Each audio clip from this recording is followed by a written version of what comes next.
Hello, welcome to my YouTube page. Today we've got a cast with Rush versus Sulky. This was played on the ladder just a few weeks ago. If you like this kind of content, by the way, please do subscribe to the channel. Spread the word. I'll be putting videos out like this every day. And check out my merch shop at tastelessthreads.com. This is on the map Apocalypse, and this is a 3-player map, one of the very, very new maps that I think is honestly a pretty well-designed map. I really like a lot of these new 3-player and 4-player maps they've had that aren't completely insane. Maps that allow for standard playstyle with some interesting ideas that could be implemented in the early game and the mid-game. And we'll talk about those ideas if we get to them coming up here. Both Rush and Sulky have been extremely active on the ladder. These guys are huge threats in this season of the ASL, which I would encourage you to check out as well, that Artosis and I have been casting. And it's been fun casting their games, honestly.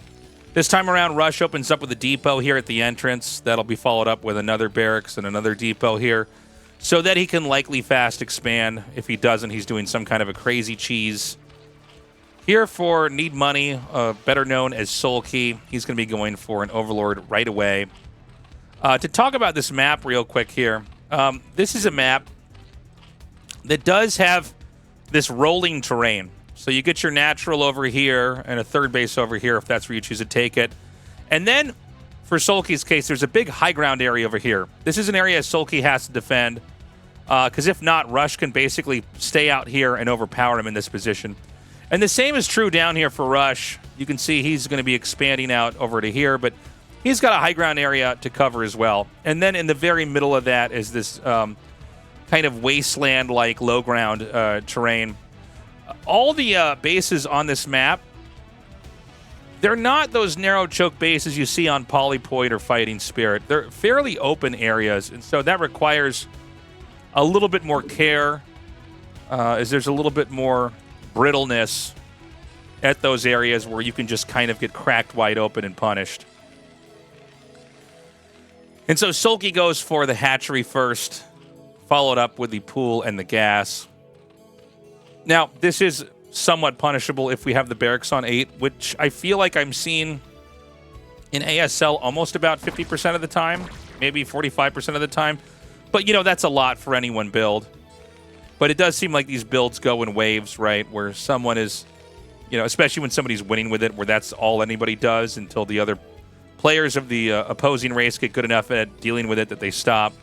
So with the scouting SCV, he sees the pool isn't even done. So he makes the command center immediately, and has not made a second Marine just yet. Instead is going to go for a gas and begin to tack up. And this Marine's going to come out here, and I mean, we'll see if he can get any kills or not, but sometimes, like the one drone here, if you can control it well enough, you might be able to get a kill. It's already been damaged a little bit by the SCV, but instead he decides to back up. Probably a wise call. He's gone far enough across the map, it's probably better to just get that back home. It is going to be 2-hatch layer. And no third drone out to take a third base. That'll have to come a little bit later on. Rush is doing a build we've seen, I think we've seen him do in ASL, but other players in general like quite a bit. This is one where you're going to go for an engineering bay very quickly and an academy after that. And so, with the engineering bay coming along, you're going to be seeing +1 attack, although there has been some trends of +1 armor, which I'm still trying to wrap my head around. And it's going to be armor! That's so sick. Okay. Yeah, this was something I casted very early on in ASL. It might have actually been Rush that did it, but let's try to watch this from the Terran's perspective and try to understand why exactly you do this. First of all, it looks like it's Spire opening, and it is Spire opening. And I don't imagine you'd go armor opening just guessing that maybe they'd go for a lurker opening, right? Like, that doesn't make a whole lot of sense. But we've seen this rising trend in armor upgrade openings in all the matchups over the last maybe 4 years. I mean, there were matchups where armor was always the thing, like ZVZ with air upgrades. I'm sure we've all, you know, whenever we started the game, we all saw that and kind of said, well, that makes sense with mutaglaves.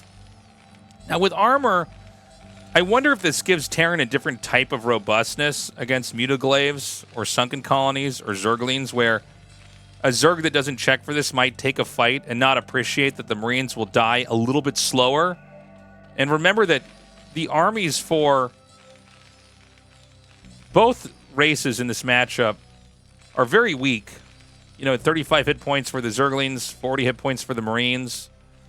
Zerglings are fast and deal damage quickly, as are Marines when they're stemmed. And so, how will this armor upgrade play a role in here? Okay, wait. Did I just... Am I insane? Did he just cancel stem? Or did he just finish stem? Okay, that answers that question. He, like, stems it for me. Thank you, Rush. I didn't quite catch it at the very end. I was like, why would you cancel that? That doesn't make any sense. Sorry, guys. Sometimes you'll just say dumb things when you're solo casting. So he's going to be getting the range upgrade right after that. My eyes played some trick on me there. Over here, his scan comes down. He sees that it's going to be Mutas coming. Air attack is being upgraded. But Terran's going to be on the move. The armor upgrade is about 90% done. And he's going to move this one barracks back over to here, because you want to just have a pretty good, healthy macro zone here. So now the Mutas are out. Now, the Mutas can't be killed quicker with +1 attack, but maybe that doesn't really matter with an armor upgrade build like the one we're seeing here. And Marine range is done. There's 3 Mutas in over here. It looks like Sulky's going to come in. He's actually doing a really good job of just murdering these SCVs. A lot of damage has been dealt, but the infantry are on the move. Now, what's back at home? I don't see sunks. The Mutas are coming back. Armor's done. 1 Marine down. Every Marine is so precious. Many of the Mutas are at about half the HP, so this isn't... You know, they don't have the most sustain in the world. I still don't see a sunken colony. Range attack is being upgraded.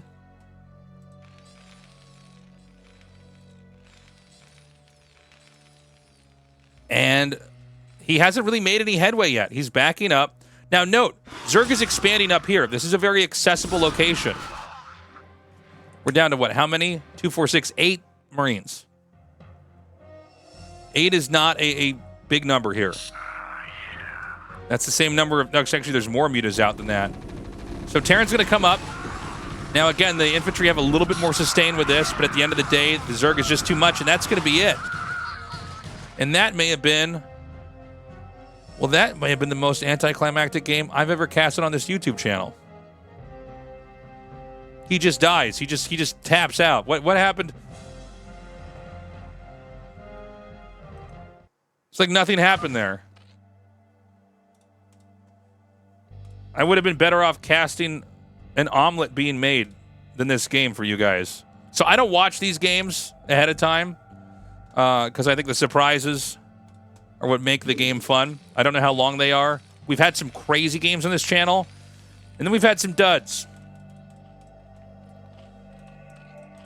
If we didn't see this game ever in our whole lives, nothing would have changed. We would have had 15 minutes of our lives back. I guess the idea is that he went a little bit too far out with the Marines. I think you want to stay a little bit further back.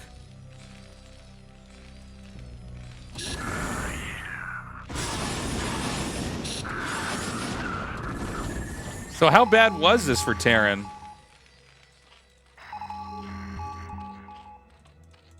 I don't know. He cleans this up.